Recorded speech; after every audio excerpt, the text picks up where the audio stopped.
Apparently, you can build insane quads with only 3 exercises. So let me explain everything you need to know and let's find out together what are the best 3 exercises for you.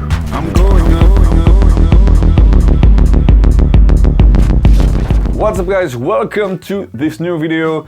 Dylan Scope here. If you don't know, I'm a personal trainer, an athlete. I do gymnastic and stuff, bodybuilding, strength. Like you already know, we're gonna talk about the 3 best exercises to build an insane pair of quads that will rip your jeans apart. But what makes a good exercise for building muscle overall? First, the exercise gotta put a lot of mechanical tension on the muscle you target. Second, it gotta be easy to progressively overload on that exercise by adding weight, adding a rep, adding a set. Third, it's better if the tension is put on the stretch position of that muscle.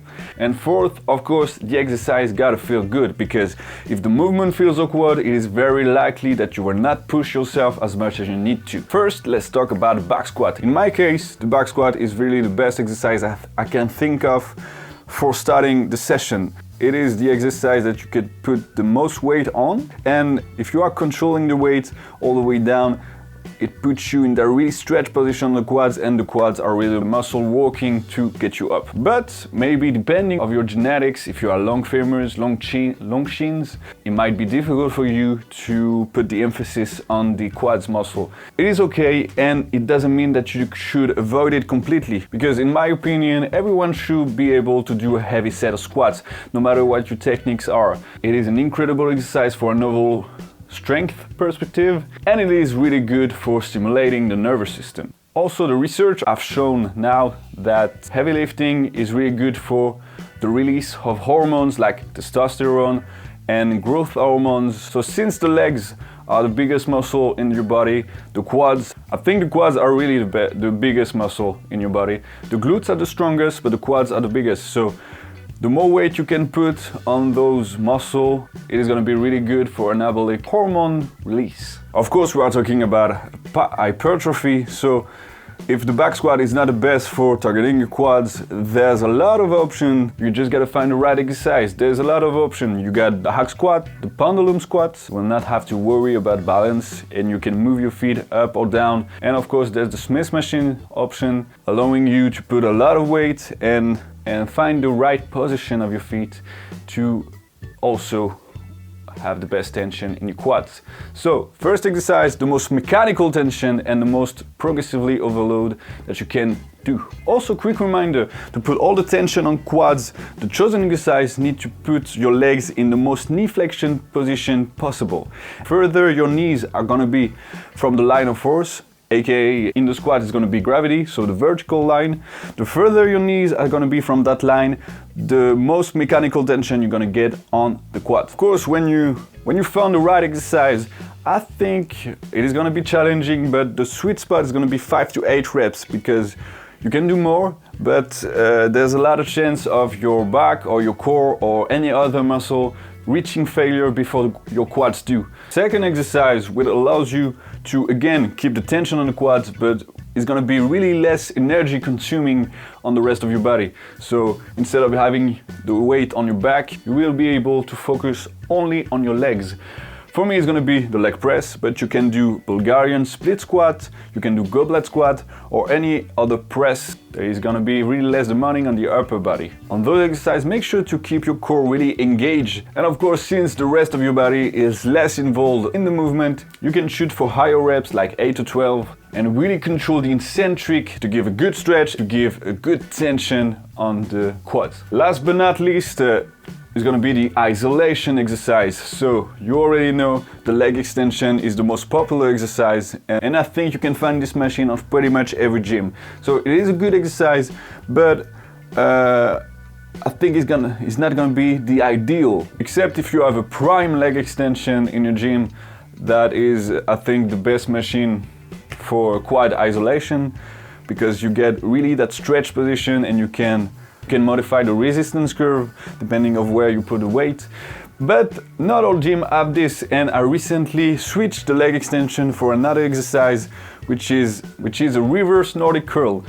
And I think with the CC squats, I think this is the only 2 exercises that allows you to stretch all 4 heads of the quadriceps, also the rectus femoris, which is the extension of the hips and also the resistance curve on this exercise. The greater tension is gonna be on the stretch position of all four heads of the quads. It's gonna be, it is a really quite hard exercise, but that's why we're gonna do it at the end.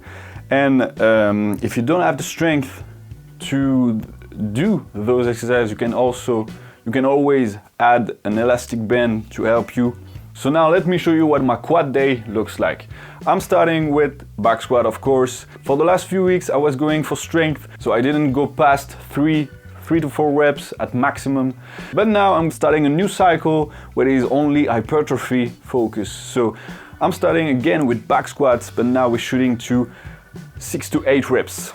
Last session I did 130 for 6 and then go back to 120 and did 8, 6. So I did 4 sets, then jumping back to leg press. I'm keeping my lifting shoes to allowing me to put my knees a little bit more forward, keep a little better tension. And I'm shooting to 8 to 12 reps with the most amount of weight I can handle. Really engaging the abs, stacking my back on the seat, really controlling the eccentric, maybe doing 1 or 2 seconds at the bottom to really emphasize that stretch position. 1 rep shy to failure maybe, or even failure. We have 2 exercises before the last for quads. We have calf extensions because it is really important to train your calves. I have really small calves, but we don't talk about that also. Maybe one day they will grow, maybe one day I will train them as much as they need to. This is not my priority right now. So I'm still doing 4 sets of work after the leg press. And after that, we're trying some adductors, 4 sets also, which brings us to the final quad exercise, the isolation with the Nordic reverse curl. Like I said, I switched the leg extension for that exercise. I got a really good feeling and I'm really trying to progress on those. I'm not adding weight yet, but I'm able to do 6 to 10 reps for the 3 sets that remain. Which brings us to a total of 11 sets for quads, I think. Since the quads are gonna work also on deadlift a little bit, on the other exercise I do for legs on my second leg day. 1 hour and a half, maybe 2 hours when I take a little more rest time between sets. Those 5 exercises that I do every week. Yeah, heading in here.